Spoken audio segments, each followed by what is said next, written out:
네, 안녕하십니까. 개혁책방 개혁신학을 읽어주는 남자 개남이 인사드립니다. 자, 오늘은 질문한 성도 대답하는 신학자 제2장 하나님이 궁금해요. 그 가운데서도 5가와 6과입니다. 하나님은 무엇을 어떻게 계획하셨나요? 하나님은 무엇을 만드셨나요? 자, 먼저 신학이 있는 답변 제2장 5과입니다. 하나님은 무엇을 어떻게 계획하셨나요? 우리 인간들은 늘 무언가에 놀랍니다. 유한한 인간들은 한 치 앞도 바라볼 수 없기 때문에 무언가 새로운 것, 무언가 예상치 못한 것에 놀라기 마련이죠.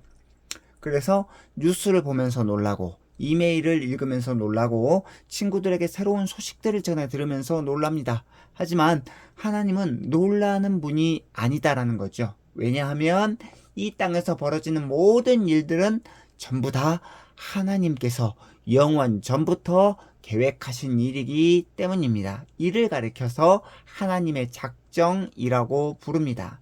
하나님께서 영원 전부터 계획하신 모든 일을 가리켜 하나님의 작정이라고 부르는데요.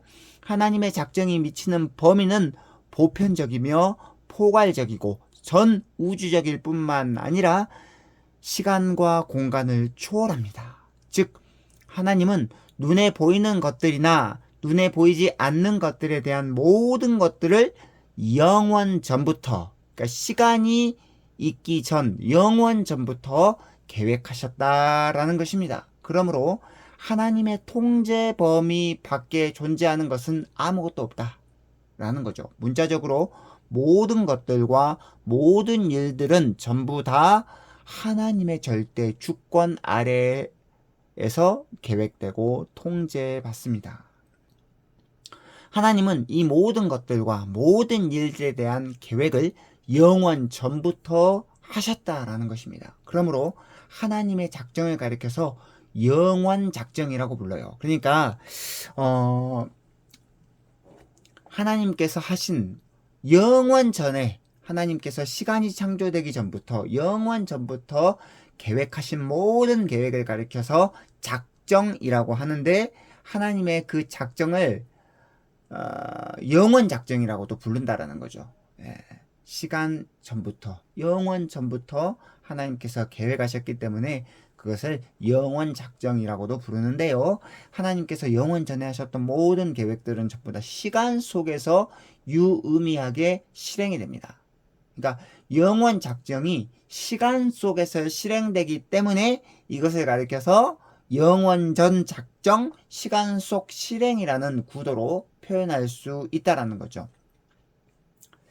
자, 하나님의 작정은 하나님의 무한하신 지혜에 근거하기 때문에 실패함이 없다라는 것입니다. 즉, 효과적이다라는 것이죠. 효과적이다. 실패함이 없다라는 거죠. 예. 하나님께서 신자들을 부르실 때에도 효과적인 부르심이다라고 하거든요. 조직신학에서는. 효과적이다라는 말은 뭐냐면 실패함이 없다라는 것입니다. 게다가 하나님의 작정은 자기 자신의 무한하신 불변성에 근거하기 때문에 변함이 없다라는 것입니다.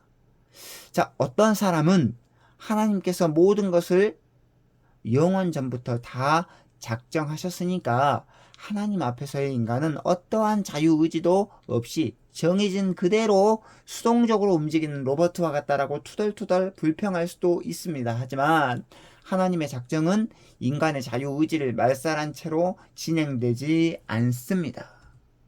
오히려 하나님의 작정은 인간들의 유의미한 선택과 자유로운 결정들을 통하여 이룩됩니다.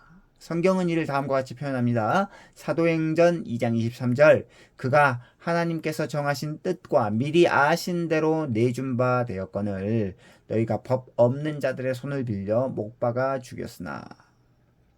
예수 그리스도의 십자가상의 죽음은 이미 영원 전부터 작정되었지만 그 십자가형의 실행과 진행은 인간들의 손을 통해서 진행되었다, 벌어졌다라는 의미가 있다라는 것입니다. 이 논리를 신학적으로 표현하면 모든 일들의 가장 궁극적인 1차 원인이 하나님이시다고 한다면 인간은 늘 2차 원인으로서의 역할을 감당한다라는 것입니다. 하나님의 작정은 영원 전부터 작정되었기 때문에 영원 작정이라고 할 수 있지만 그 영원 작정은 시간 속에서 실행된다라는 것이죠. 더 나아가서 그 시간 속 실행은 인간의 어떤 손을 통해서 진행된다 라는 것을 통해서 우리는 하나님이 어떻게 이 세상을 계획하셨고 어떻게 일하시는지를 알 수 있습니다. 자, 깨달음이 있는 성경 구절입니다. 마태복음 11장 26절 올소이다 이렇게 된 것이 아버지의 뜻이니이다. 에베소서 1장 11절 모든 일을 그의 뜻에 결정대로 일하시는 이의 계획을 따라 우리가 예정을 입어 그 안에서 기업이 되었으니 라고 되어 있어요. 자, 적용이 있는 묵상이죠. 하나님께서 모든 일을 영원 전부터 작정하셨는데 어떻게 그러면 인간의 자유의지가 여전히 보존될 수 있는가 라고 하는 이 논쟁은 교회사 가운데서도 핵심적인 논쟁입니다. 이 논점에 대한 해답은 논리적 추론으로 절대 도출될 수 없다라는 거죠. 이에 대한 답은 하나님의 본질과 속성을 깊이 묵상할 때에야 비로소 도출 가능하다라는 것입니다. 하나님은 무한한 지혜와 능력이 있는 분이시기 때문에 언뜻 보면 논리적 모순으로 느껴지는 모든 일까지라도 그의 작정, 하나님의 작정 안에서는 다 가능하다라는 것이죠. 이것을 믿음으로 받아들이는 것, 이것을 믿음으로 푸는 여정을 겸비하게 시작해야 된다라는 것입니다. 도저히 이해되지 않아, 도저히 내 머릿속으로는 납득이 되지 않지만 하나님은 하신다라는 것입니다. 우리가 하나님보다 클 수 없다라는 것입니다. 우리가 피조물인 우리가 창조주인 하나님 위에 있을 수 없다라는 것입니다. 오로지 창조주이신 하나님 그리고 모든 일을 작정하신 그 하나님 앞에 겸비하게 겸손하게 나아가고 인정하는 것, 그것이 우리의 참된 신앙이고 바른 신앙이다라는 것입니다. 자, 6번째입니다. 그렇다고 한다면 하나님께서는 무엇을 만드셨나요? 라고 하는 질문과 답을 한번 살펴보도록 하겠습니다. 하나님께서 세상을 창조하셨다라는 것을 믿는 것을 창조론이라고 하죠. 그리고 자연적 발생과 변이를 통해서 세상 만물이 발전했다라고 믿는 것을 진화론이라고 합니다.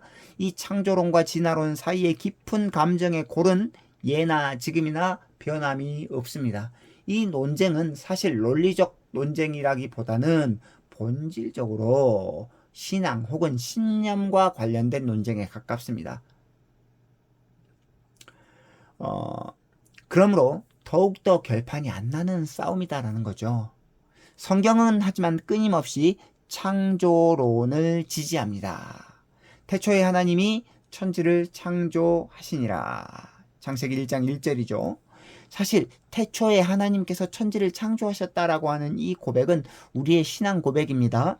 성경은 이를 다음과 같이 표현합니다. 히브리서 11장 3절 믿음으로 모든 세계가 하나님의 말씀으로 지어진 줄을 아나니 보이는 것은 나타난 것으로 말미암아 된 것이 아니니라. 하나님의 말씀으로 온 세상이 지어졌다라고 하는 이 고백은 과학적 탐구, 논리적 추론의 결과물이 아니다라는 거죠. 오히려 히브리서 기자가 선포하듯이 말씀 창조에 대한 고백, 이 창조에 대한 고백은요, 믿음으로 가능합니다. 하나님께서 말씀으로 창조하셨다. 이것은요, 논리적인 추론, 과학적인 증명을 통해서 이렇게 되는 것이 아니고 믿음으로 가능하다라는 거죠. 기독교 창조론의 핵심의 특징, 그래서 세 가지인데 잘 기억하시기 바랍니다. 기독교 창조론의 핵심 특징 세 가지. 첫째, 무로부터의 창조입니다. 즉 하나님께서 기존에 존재했던 물질들을 활용해서 세상을 창조하신 것이 아니라 아무것도 없는 상태에서 하나님의 주권적인 창조적 능력으로 말씀을 통해 이 세상을 창조하셨다라는 거죠. 이를 하나님의 전능성이다라고 하고 이 하나님의 전능성이 창조의 사역에서 빛을 발합니다. 둘째, 하나님의 창조 사역은요, 삼위일체 하나님의 사역이다라는 거죠. 사역으로 성부 하나님께서 작정하셨고 성자 하나님께서 실행하셨고 성령 하나님께서 완성하신 사역이다라는 것입니다. 세 번째입니다. 그리고 하나님의 이 창조 사역은 보편적이고 포괄적인 창조이다라는 거죠. 하나님께서는 단순히 눈에 보이는 것들만 창조하신 것이 아니라 눈에 보이지 않는 것들까지도 창조하셨습니다. 즉 가시적으로나 비가시적으로나, 그러니까 눈에 보이는 것으로나 눈에 보이지 않는 것으로나 존재하는 모든 것들은 하나님에 의해 보편적일 뿐만 아니라 전포괄적으로 창조된 것이다 라는 것이 중요하죠. 하나님께서 이 세상 만물을 창조하신 이유는 하나님께서 직접 만드신 피조물들을 통해 하나님께서 홀로 영광 받으시기 위함이다 라는 거죠. 성경은 이를 다음과 같이 표현합니다. 로마서 11장 36절 만물이 주에게서 나오고 주로 말미암고 주에게로 돌아감이라 그에게 영광이 세세에 있을지어다. 아멘. 그러므로 하나님으로부터 창조된 모든 피조물은 하나님께만 경배하고 하나님께만 영광을 올려 들어야 된다라는 것입니다. 이것이 바로 피조물의 합당한 위치, 합당한 피조물들의 역할이다라는 것을 우리가 기억하는 것이 중요합니다. 그래서 깨달음이 있는 성경 구절, 하나님께서 무엇을 어떻게 만드셨냐?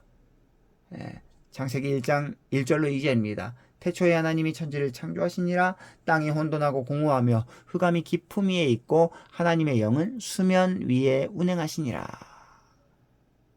태초에 말씀이 계시니라. 이 말씀이 하나님과 함께 계셨으니 이 말씀은 곧 하나님이시니라. 그가 태초에 하나님과 함께 계셨고 만물이 그로 말미암아 지은 바 되었으니 지은 것이 하나도 그가 없이는 된 것이 없느니라. 자, 적용이 있는 묵상입니다.